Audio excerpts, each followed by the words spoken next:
C'est un drame qui a été grandement médiatisé, tout comme son procès. Un homme, Carl Giroir, armé d'un sabre, déambule dans les rues du Vieux-Québec le soir de l'Halloween 2020.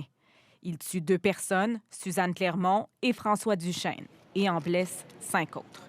4 ans après qu'un jury l'ait reconnu coupable de meurtre prémédité et de tentative de meurtre, la Cour d'appel ordonne la tenue d'un nouveau procès. L'avocat de l'accusé accueille la décision avec satisfaction.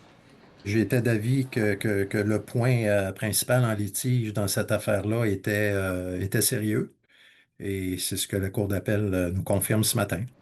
Ce point en litige est le droit fondamental de garder le silence qui a été omniprésent lors des procédures.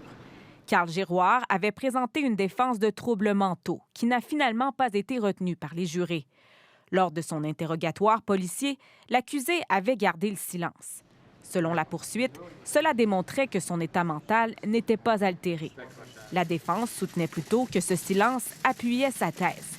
Selon la Cour d'appel, le juge du procès aurait dû instruire le jury, dans ses directives finales, que le silence de l'accusé n'avait aucune valeur probante sur sa culpabilité. C'était très délicat pour le juge du procès que de traiter cette question-là, mais il aurait fallu l'aborder et le traiter davantage. Donc, il manquait de directives.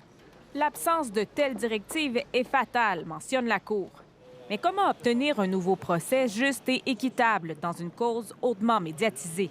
Tout cela entraîne une difficulté de pouvoir sélectionner des jurés qui seraient totalement impartiaux dans cette affaire-là. Alors, L'avocat de Carl Giroir envisage de demander un changement de venue, possiblement dans un grand centre comme Montréal.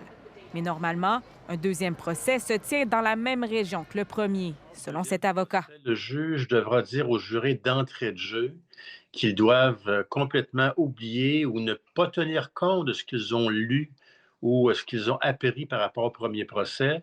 Le directeur des poursuites criminelles et pénales prend acte de la décision et procédera à son analyse. Dans les circonstances, il ne souhaite pas commenter l'affaire.